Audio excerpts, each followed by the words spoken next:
Recently, I had the opportunity to complete a personal consecration to Jesus through Mary, using the book Child Consecration to Jesus through Mary, following in the spirit of St. Thérèse, the Little Flower.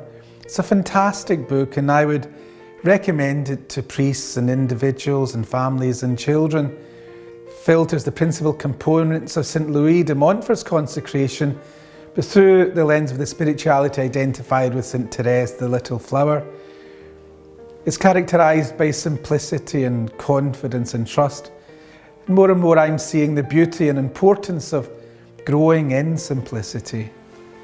In preparation for the consecration journey, I wrote to my clergy, I was making this 33-day consecration myself, but conscious not just of my personal vocation as a shepherd of the diocese, but also of how my brother priests shared this burden of charity with me as shepherds of their own parish communities. And then I wrote to the head teachers of our Catholic schools. I hoped the consecration would be a truly blessed journey for their school community and their children, which I prayed might have wonderful benefits all through their lives.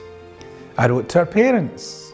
Our Blessed Mother wanted to help their children, to guide them to her Son Jesus and protect them both young and old. And I wrote to all the faithful in my diocese. I wanted to invite them to join us in this consecration journey by consecrating themselves together with me to Christ, our Good Shepherd. In this way, my invitation was really to everyone in my diocese, clergy and laity, teachers and children, families and individuals. Understood many would be praying on their own in response to my invitation, but I also invited people to join me as I said the prayer and readings live on my Facebook page at 9 o'clock in the evening. To be honest, I was very surprised by how many people joined me each night for the consecration. I thought many might drop out after the first week, as can often happen, but the people didn't drop out at all. Instead, they continued, and with growing enthusiasm, really.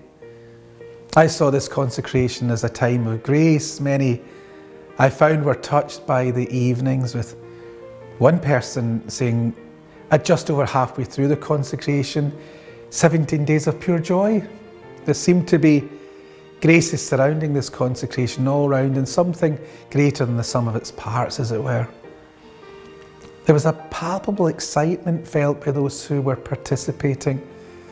Little Bridget, aged 12, who joined us each night, wrote in these words: "Lovely to be with you in prayer tonight. Excited for tonight's gardening." The consecration journey was one of spiritual gardening, which began with an allegory set with a young girl and her mother working to grow plants for Father.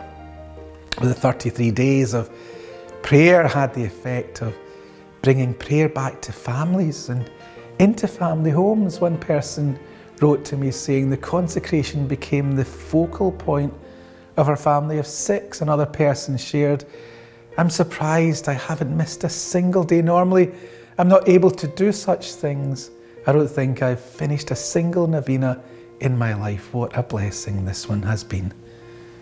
The consecration to Jesus through Mary has often been thought of as a Marian consecration centred on Mary.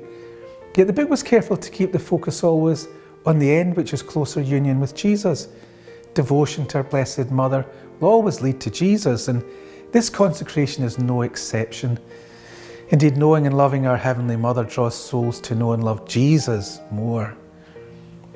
I was happy to introduce many souls through this consecration to our Blessed Mother, for I know from personal experience what a great grace it is to know and love the great Mother of God. It seemed that others were grateful for the opportunity to deepen their relationship with Mary. One participant in the consecration journey commented, "Thank you, Bishop John. Just love getting to know Our Lady more in this consecration." I found this consecration brought great comfort to the flock that was joining me as well as myself. I don't think I've ever felt the sort of supernatural belonging that I felt in those evening gatherings with our Blessed Mother and with all those joining in prayer. There was something of heaven about this consecration. Many expressed their sadness to me that the consecration was coming to an end.